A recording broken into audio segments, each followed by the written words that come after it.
श्रीयुत्पत्कमलं श्रीगुरुं वैष्णवांशं श्रीरूपं साग्रजातं सैकं रघुनाथान्वितं तं सजीवं साद्वैतं सावधूतं परिजनसहितं कृष्ण चैतन्य देवं श्री राधा कृष्ण पादान् सैगण ललिता श्री विशाखान्वितांच। हे कृष्ण करुणा सिंधु दीनबंधो जगतपते गोपेश गोपिका कांत राधा कांत नमस्तुते।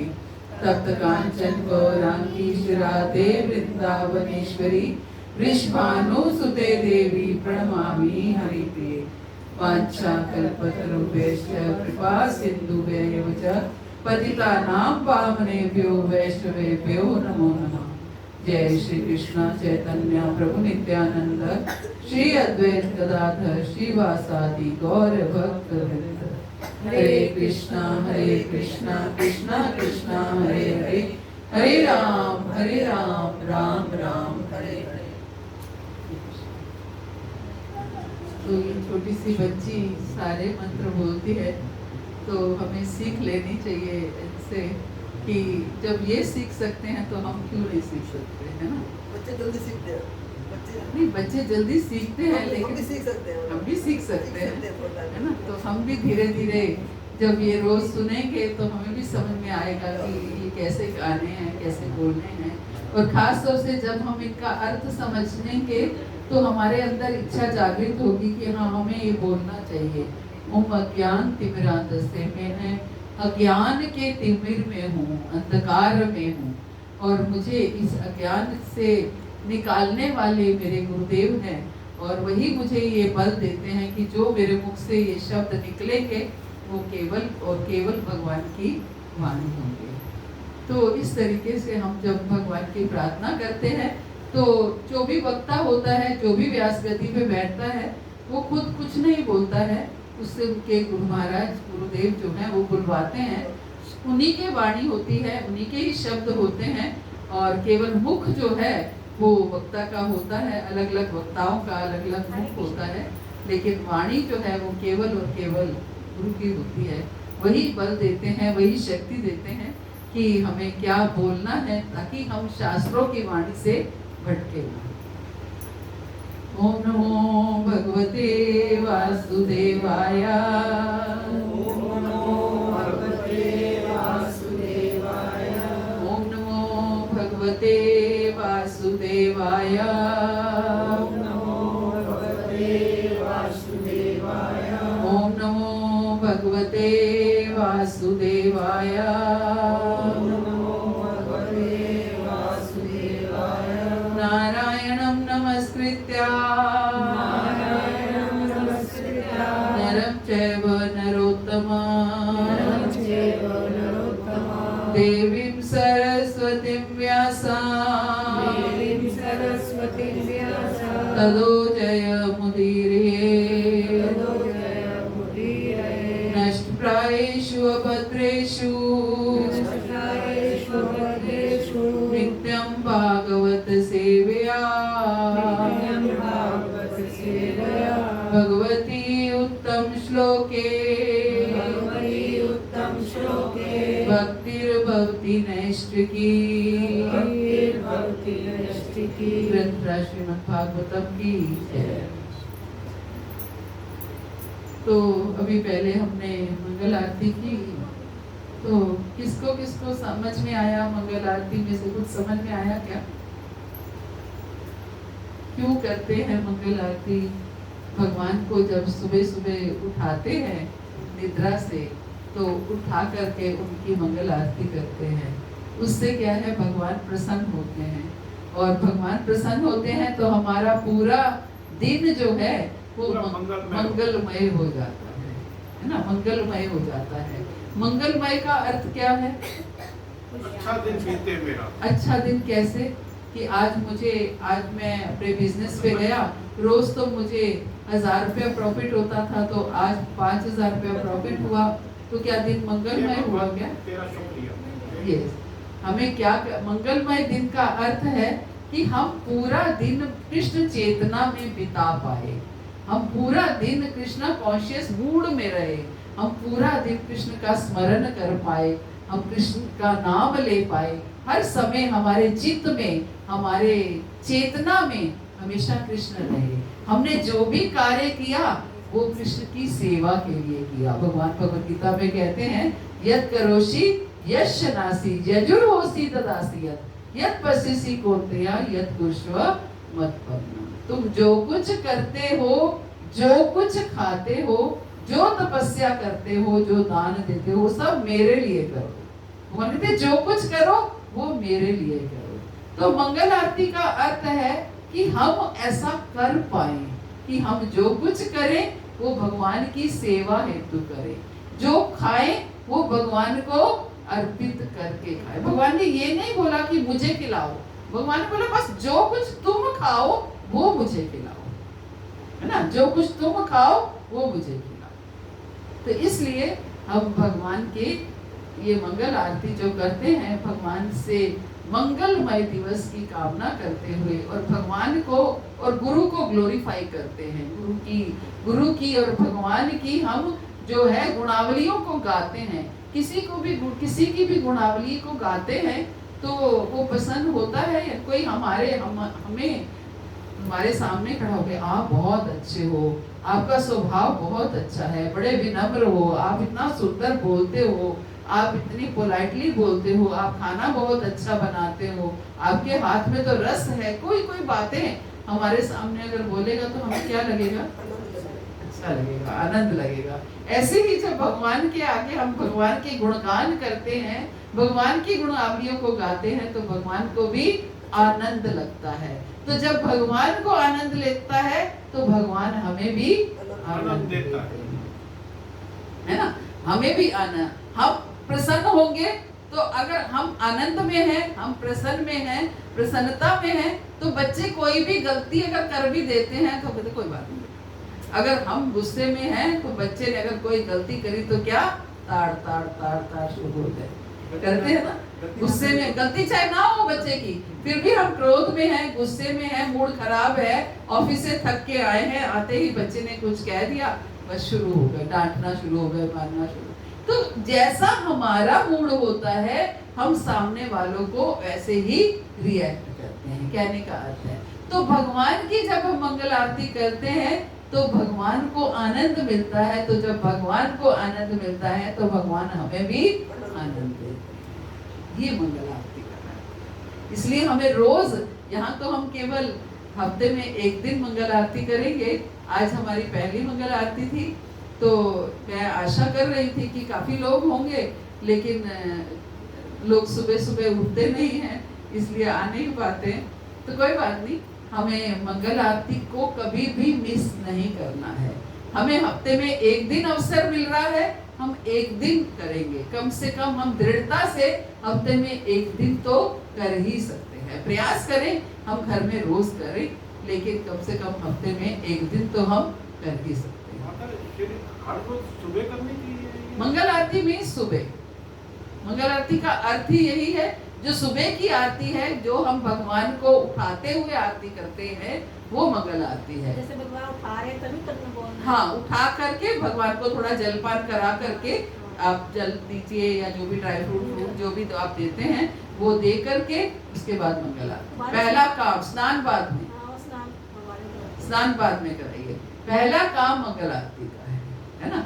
बाद में श्रृंगार स्नान आप बाद में कर सकते हैं, ठीक है। तो इस तरीके से हम मंगल आरती करते हैं। बाकी आपके घर में, आपके घर की अपनी अपनी रूटीन है। आपको अगर पहले स्नान करवाना है तो आप पहले भी करा सकते हैं, लेकिन इस्कॉन का नियम यही है कि पहले मंगल आरती हो। तो आज मंगल आरती के साथ साथ आज जैसा कि शनिवार है तो हम भागवत क्लास हमारे पैनल में यही है कि भागवत क्लास करेंगे। लेकिन भागवत क्लास को शुरू करने से पहले हम भागवत महात्म्य वैसे हमें करना चाहिए था, लेकिन क्योंकि हमने नरसिंह जयंती के अवसर पर, कल नरसिंह जयंती है, उसके अवसर पर नरसिंह कथा पिछले रविवार को शुरू की थी, तो उसी को ही हम कंटिन्यू करते हुए ये 2 दिन और नरसिंह कथा करेंगे। तो अगले शनिवार से हम प्रॉपर भागवत शुरू करेंगे, क्योंकि नरसिंह कथा भी भागवत का ही एक पार्ट है। तो इसलिए हम नरसिंह कथा को कंटिन्यू करेंगे ताकि हम थोड़ी सी पूरी तो तब भी नहीं होगी, लेकिन फिर भी हम जितना नरसिंह देव के बारे में जान पाए उतना हमें लाभ है। और फिर अगले शनिवार से हम पूरी प्रॉपर भागवत कथा कर सकते हैं। भागवत वो भी हम पूरी भागवत तो खैर नहीं पढ़ेंगे, लेकिन मुख्य मुख्य श्लोकास हम भागवत के ले सकते हैं। तो चर्चा हम कर रहे थे, क्या याद है आप लोगों को पिछली क्लास का? संडे का तो याद है, फर्स्ट तो कराई नहीं थी। संडे का पता है, संडे का ही पूछ रही हूँ। संडे का वही संडे का प्रहलाद की हिरण्यकशिपु का बेटा था। यस। और नरसिंह ने उनको फादर को मारा था और प्रहलाद को गोदी में बिठाया था। छोटी मोटा अभी हम वहां तक नहीं पहुंचे थे, अभी हम यहाँ तक पहुंचे थे कि नरसिंह जो हिरण्यकशिपु थे वो ब्रह्मा जी से वरदान मांग रहे थे। क्या वरदान मांगे? ना मुझे आदमी मारे, ना मुझे देवता मारे, ना मैं अस्त्र से मरूं, ना शस्त्र से मरूं, ना जमीन में मरूं, ना आकाश में मरूं, ना अंदर ना बाहर, ना दिन में ना रात में। तो ये बहुत सारे वरदान मांगे और ब्रह्मा जी ने तथास्तु कर दिया। तो ये अंतर है ब्रह्मा और देवताओं में और कृष्ण में कि कृष्ण ऐसे वरदान नहीं देते हैं जिससे किसी का नुकसान होता है, जिससे इस भौतिक जगत में उत्पात मचे, ऐसे वरदान वो नहीं देते हैं। तो अब हिरण्यकशिपु के 4 पुत्र थे और उन 4 पुत्रों में से एक पुत्र जो है प्रहलाद, वो बड़ा सुयोग्य पुत्र था। तो प्रहलाद की बहुत सारी गुणावलियों के बारे में भागवत बताती हैं कि ये थोड़ा सेट नहीं होगा,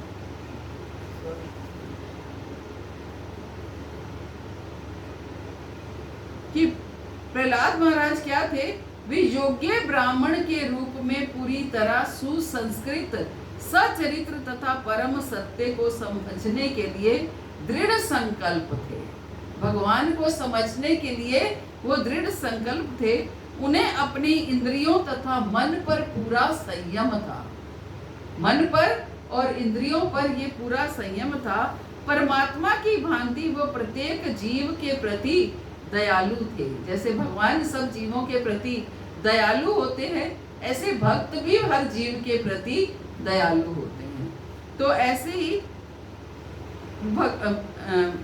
प्रहलाद महाराज जो है वो परमात्मा की भांति प्रत्येक जीव के प्रति दयालु थे और हर एक के श्रेष्ठ मित्र थे।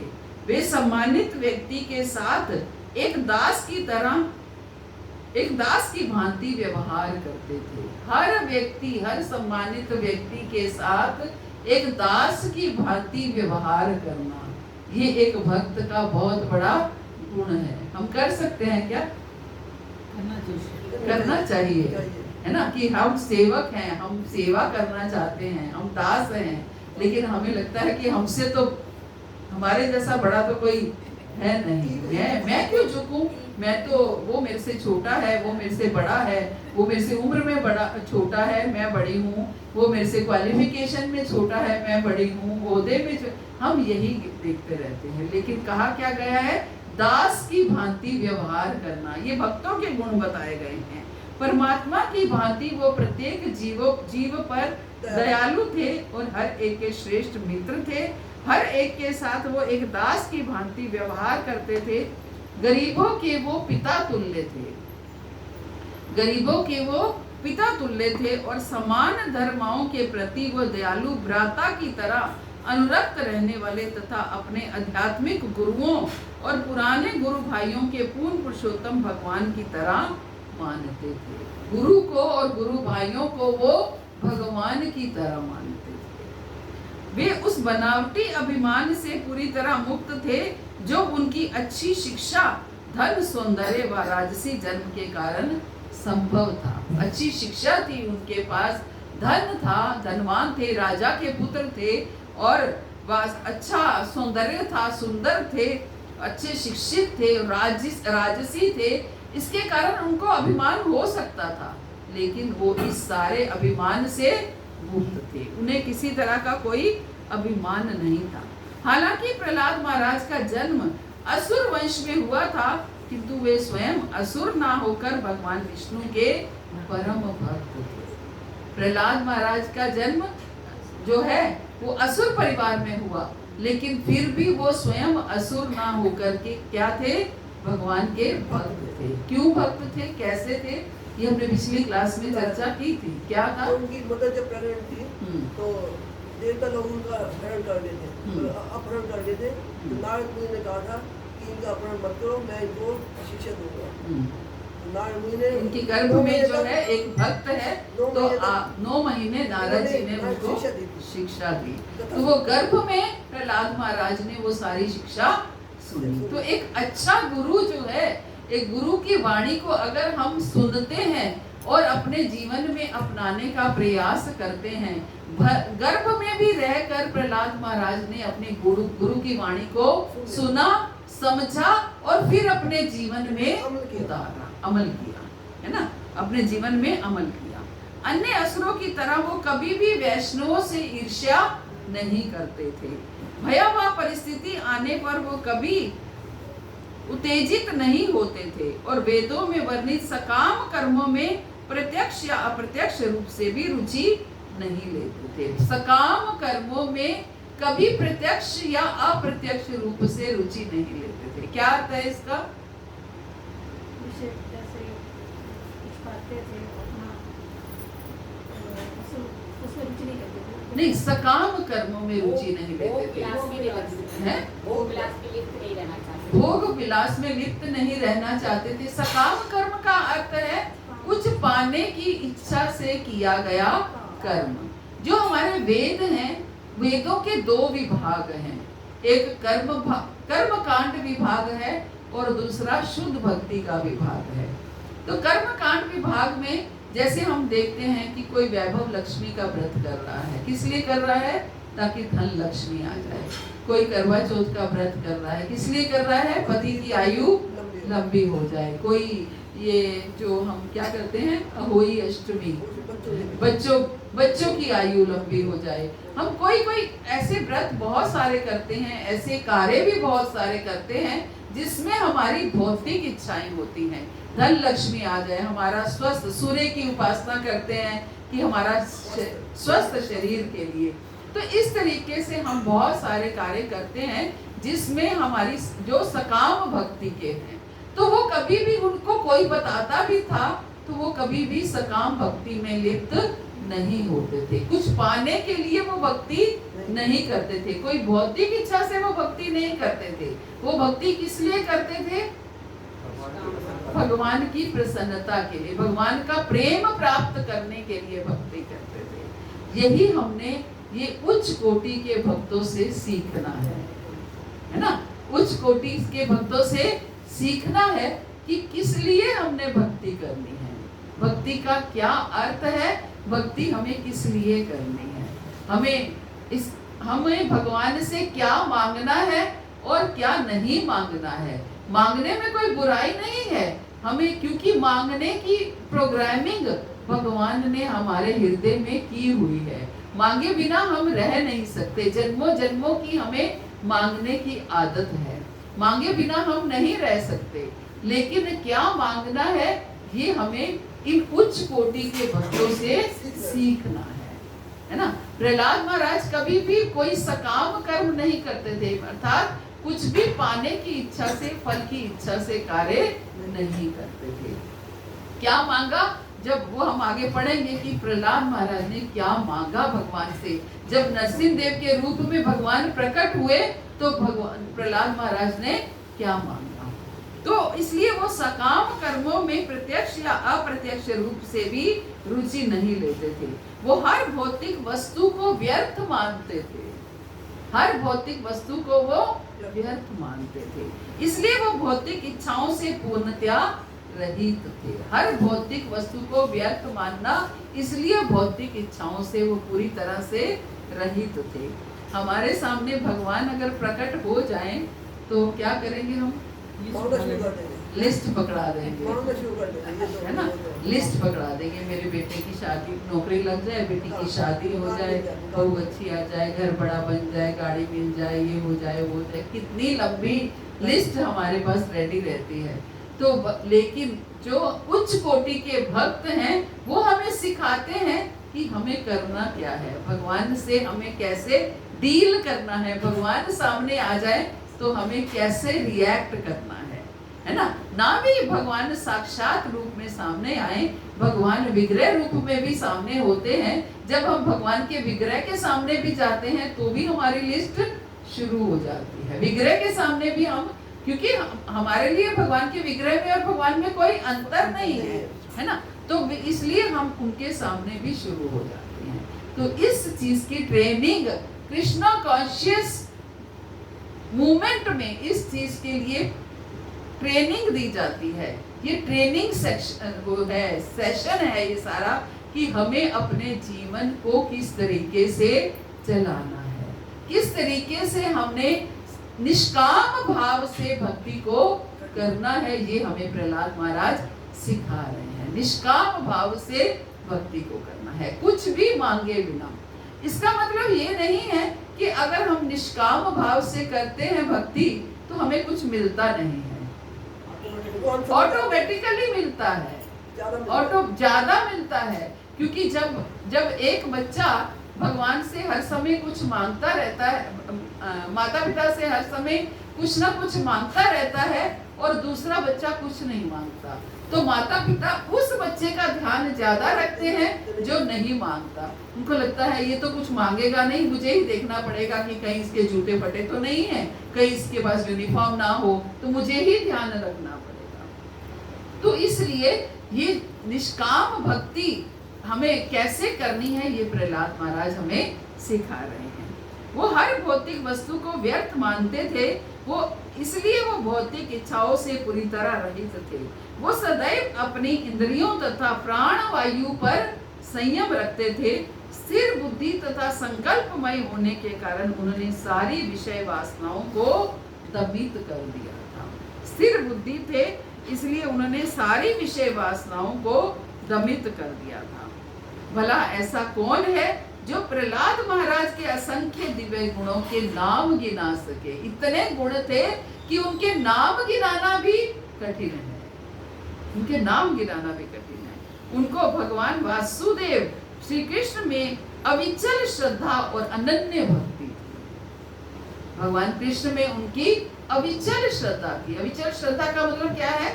जिसकी श्रद्धा कभी विचलित ना होती हो, वरना कोई और हो तो जैसे उनके पिता ने उनके ऊपर इतने अत्याचार किए कि पहाड़ से नीचे फेंक देना, जलते तेल में डाल देना, अग्नि में जला देना होलिका के साथ, तो कोई और होता तो ठीक है, क्या विष्णु की भक्ति करनी जरूरी है क्या? इतने अत्याचार होते हैं, छोड़ दे। कभी कभी हमारे केंद्रों में माताएं आती हैं जिनके घर में भक्ति करनी अलाउ नहीं होती है, पति लोग या परिवार के लोग जो हैं वो अलाउ नहीं करते हैं, तो वो भी बहुत परेशान रहती हैं, कैसे करें। उनको ऐसे प्रहलाद महाराज से सीखना है कि कैसे हमें इस भौतिक यातनाओं को सहते हुए भी हम कैसे भक्ति को कर सकते हैं। इन यातनाओं को सहते हुए उन्होंने भक्ति को किया और अनन्य भक्त थे। अनन्य भक्त का अर्थ क्या है? अन्य किसी का नहीं, केवल कृष्ण का। अनन्य भक्त मीन्स अन्य किसी का नहीं। ये नहीं कि आज सोमवार है तो आज शिव भक्ति, आज मंगलवार है तो आज हनुमान भक्ति, आज ये वार है तो केवल कृष्ण भक्ति। अनन्य भक्त थे, है ना? अनन्य भक्त, एक पर आश्रित, किसी और का नहीं। ये नहीं कि आज उसका पल्ला पकड़ लिया, आज उसका पल्ला पकड़ लिया, यहाँ से पता चला वहाँ चुन्नी चढ़ाने से ये मिल जाएगा तो वहाँ चले गए, वहाँ चादर चढ़ाने से ये। हमने देखा है, आप सबने देखा होगा कि इतने हिंदू अजमेर शरीफ जाते हैं, दरगाहों पे जाते हैं। किस लिए जाते हैं? क्या उन्हें प्रेम है क्या उनसे? किसी को प्रेम नहीं है, केवल पता चला अजमेर शरीफ जाकर के चादर चढ़ाने से ये मिलता है तो चलो अजमेर शरीफ चल पड़े। वहाँ दरगाह, हमारे महरौली में वो दरगाह है, वहाँ इतने हिंदू जाते हैं कि वहाँ कुछ पता नहीं, मुझे नहीं पता क्या चढ़ाते हैं, कि क्या चढ़ाने से ये मिल जाएगा। इसीलिए हम कमजोर हैं, इसीलिए हम कमजोर हैं, इसीलिए हमें पूछा जाता है कि आप हिंदू हैं, पूछा जाता है ना। हमें मजबूत कैसे बनेंगे, हम बलवान कैसे बनेंगे, जब हम अनन्य भक्ति करेंगे। अनन्य भक्ति मीन्स अन्य। आप देखिए मुस्लिम्स के क्या 10-12 भगवान हैं क्या? क्रिश्चियंस के क्या 10-12 भगवान हैं क्या? किसी के नहीं है। एक हमने ही भगवानों को बांट रखा है, क्योंकि हमने फिलॉसफी को समझा नहीं है। मैं ये नहीं कह रही कि सब देवी देवता जो हैं वो सम्मानीय हैं, हमें उनका सम्मान करना है, पूजनीय है, लेकिन शास्त्रों को पढ़ेंगे तो हम समझ पाएंगे कि उनका क्या क्या रोल है। एक तरह से वो सारे मिनिस्टर्स हैं, जैसे हमारी कैबिनेट है उसमें एक प्राइम मिनिस्टर है और बाकी सारे मिनिस्टर्स हैं। मिनिस्टर्स क्या करते हैं, जैसे प्राइम मिनिस्टर जो जो उनको काम देते हैं मिनिस्टर्स वो काम करते हैं। ऐसे ही डिपार्टमेंट्स बांटे गए हैं देवी देवताओं को, जो जो डिपार्टमेंट दिए गए हैं, जैसे सरस्वती जी को विद्या का डिपार्टमेंट दिया गया है, लक्ष्मी जी को धन का डिपार्टमेंट दिया गया है, तो ऐसे अलग अलग डिपार्टमेंट। शिव को क्या डिपार्टमेंट दिया गया है, अच्छे वर प्रदान करने का डिपार्टमेंट शिव को दिया गया है।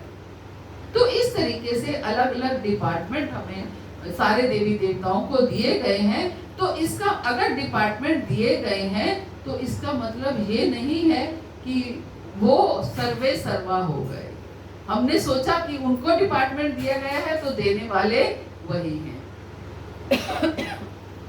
एक धनी व्यक्ति अगर कोई दान करता है तो वो बहुत धनी है मान लीजिए, तो वो स्वयं बांटने नहीं जाता। क्या करता है, अपने सेवकों को कहता है कि जा करके 1 लाख कंबल बांट दो।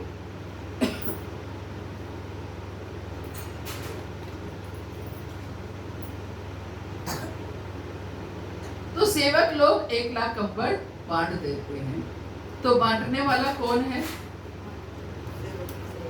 सेवक बांटने वाला है, लेकिन देने वाला कौन है? भगवान है ना। देने वाला वो मालिक है जिसने वो उनको वो कंबल दिए कि जाओ ये बांट दो। तो हमें, लेकिन जो बांट रहे हैं सेवक, उन्हें हमें लगा कि ये बांट रहे हैं, है ना, ये बांट रहे हैं, लेकिन भेजने वाला कौन है? वो मालिक है, जिसने, वो धनी व्यक्ति है जिसने वो कंबल बांटे। इस चीज को हमें समझना है, इस फिलॉसफी को हमें समझना पड़ेगा। तो प्रहलाद महाराज अनन्य भक्ति करते थे। हालांकि उनके सद्गुणों की गणना नहीं की जा सकती, किंतु उनसे सिद्ध होता है कि वो महात्मा थे। महात्मा थे अर्थात वो महान आत्मा थे। अपने बाल्यकाल के प्रारंभ से ही प्रहलाद महाराज को बालकों के खेल कूद में अरुचि थी। बचपन से ही वो बच्चों के साथ खेलते कूदते नहीं थे, उन्हें खेल कूद में रुचि नहीं थी। उन्होंने उन सब का परित्याग कर दिया था और कृष्ण भावनामृत में पूर्णतया लीन होकर शांत तथा जड़ बने रहते थे। क्योंकि उनका मन हमेशा कृष्ण भक्ति से प्रभावित रहता था, इसलिए वो ये नहीं समझ सके कि ये संसार किस प्रकार से इंद्रिय तृप्ति के कार्यों में मग्न रहकर चलता रहता है। क्योंकि गर्भावस्था में ही उन्होंने ये सब सुन लिया था, इसलिए बचपन से ही उनकी खेल कूद में रुचि नहीं थी। वो केवल और केवल भगवान की भक्ति में उनकी रुचि थी। इसलिए वो बड़े हैरान होते थे देख करके कि कैसे लोग भौतिक वस्तुओं के पीछे भागते हैं, कैसे अपनी इंद्रिय तृप्ति के पीछे भागते हैं, क्योंकि उन्हें ये पता ही नहीं था कि इंद्रिय तृप्ति क्या होती है, कैसे भौतिक वस्तु के पीछे भागा जाता है। ये इनकी भगवान की भक्ति में मन क्यों नहीं लगता, वो हैरान होते थे ये देखकर कि इनके भगवान की भक्ति में मन क्यों नहीं लगता। प्रहलाद महाराज सदैव कृष्ण के विचारों में डूबे रहते थे और इस प्रकार भगवान द्वारा आलिंगित होने से उन्हें ये भी पता नहीं चला कि उनकी शारीरिक आवश्यकताएं जैसे बैठना, चलना, खाना, सोना, पीना और बोलना किस तरह अपने आप संपन्न हो जाती थी। इतना भगवान के विचारों में इतना डूबे रहते थे कि उन्हें पता ही नहीं चलता था कि वो कब सो रहे हैं, कब उठ रहे हैं, कब बैठ रहे हैं, कब चल रहे हैं। इतने वो विचार विमग्न रहते थे। और कृष्ण भावनामृत में आगे बढ़ने रहने से वो कभी रोते थे, कभी हंसते थे और कभी हर्षित होते थे और कभी उच्च स्वर में गाते थे। तो वो स्थिति तो शायद हमारी कभी नहीं आ सकती, लेकिन हम उनके पद चिन्हों पर चल अवश्य सकते हैं। उनके दिए हुए निर्देशों में हम चल अवश्य सकते हैं। हम समझ सकते हैं कि एक शुद्ध भक्ति क्या होती है और अनन्य भक्ति क्या होती है। कम से कम हम उस पर चलने का प्रयास अवश्य कर सकते हैं। तो आगे प्रहलाद महाराज को अब उनके पिता ने शिक्षा देने के लिए भेजा। उनके गुरु षंड और अमर्क उनके पास शिक्षा देने के लिए भेजा। कौन सी शिक्षा देने के लिए? कि कैसे राजपाट चलाना है, कैसे शस्त्र विद्या सीखनी है, कैसे मारना काटना है, क्योंकि असुर थे, कैसे मारना काटना है, ये सब वो सीखने के लिए उनको षंड और अमर्क के पास भेजा। और लेकिन प्रहलाद महाराज ये सब नहीं सीख पाए। और जब सीखने के समय जब आए, वो अपने गुरु की शिक्षा लेकर के वापस आए, तो उनके पिता ने देखा कि वो तो पूरी तरह से भक्ति में रंगे हुए हैं, उनके ऊपर कोई शिक्षा का असर नहीं हुआ है। तो कहने लगे, अरे मेरी छड़ी तो लाओ, ये प्रहलाद हम लोगों के नाम और यश में बट्टा लगा रहा है। क्या मांग रहे हैं? छड़ी मांग रहे हैं कि लाओ, ये तो असुर होते हुए भी विष्णु का नाम जपता है, विष्णु की सेवा करता है, ये हमारे नाम पर बट्टा लगा रहा है। अपनी दुर्बुद्धि के कारण वे असुरों के कुल में अंगार बन गया है। अब राजनीति कूटनीति के 4 प्रकारों में से ये चौथे उपायों के द्वारा इसका उपचार किए जाने की आवश्यकता है। चौथा उपाय कौन सा है? पनिशमेंट। अब ये चौथे उपाय की तरह इसका उपचार करना पड़ेगा, क्योंकि ये सीधे तरीके से तो आसुरी शिक्षा को सीख नहीं रहा है। तो अब हिरण्यकशिपु ने कहा कि हे प्रहलाद मेरे पुत्र, इतने काल से तुमने अपने गुरुओं से जो सारी बातें सीखी हैं, सुनी हैं, अब तुम उन सब में से जो सबसे सर्वश्रेष्ठ समझते हो उसे मुझे सुनाओ। तो प्रहलाद महाराज से क्या पूछा गया कि अभी तक तुमने जो सीखा उसमें से जो सर्वश्रेष्ठ है वो मुझे सुनाओ। तो प्रहलाद महाराज ने क्या सुनाया? श्रवणम कीर्तनम विष्णु स्मरणम पाद सेवनम अजनम साख्यम दास्यम आत्मनिवेदनम। ये नवदा भक्ति की 9 तरह की भक्ति है कि कैसे 9 तरह की भक्ति की जाती है। ये सिखाया, बताया प्रहलाद महाराज ने अपने पिता को। तो इस नवदा भक्ति को हम कल चर्चा करेंगे कि कैसे ये नवदा भक्ति बहुत महत्वपूर्ण है, कि क्या 9 प्रकार की भक्ति होती है। और उसके बाद कथा तो हमें पता है, उसके बाद हम थोड़ी सी चर्चा करेंगे कि जब नरसिंह देव प्रकट हुए तो प्रहलाद महाराज ने उनसे क्या क्या मांगा। हम कैसे सीख सकते हैं कि हमें क्या क्या मांगना है, कि क्या मांग सकते हैं भगवान के, जब विग्रह के सामने जाएं तो हम क्या मांग सकते हैं। तो थोड़ी सी कल हम नवदा भक्ति पर चर्चा करेंगे, क्योंकि नवदा भक्ति का ज्ञान प्रहलाद ने अपने पिता को दिया और दूसरा नवदा भक्ति का ज्ञान शबरी मैया को स्वयं भगवान राम ने दिया, है ना। तो ये 2 बार शास्त्रों में नवदा भक्ति का वर्णन आया है, इसलिए इस नवदा भक्ति को हम कल चर्चा करेंगे। हरे कृष्णा। श्री प्रभुपाद की जय, गुरु महाराज की जय। हम सब तो अब एक माला करेंगे, उसके बाद गुरु वंदना। माता जी एक सवाल। यस।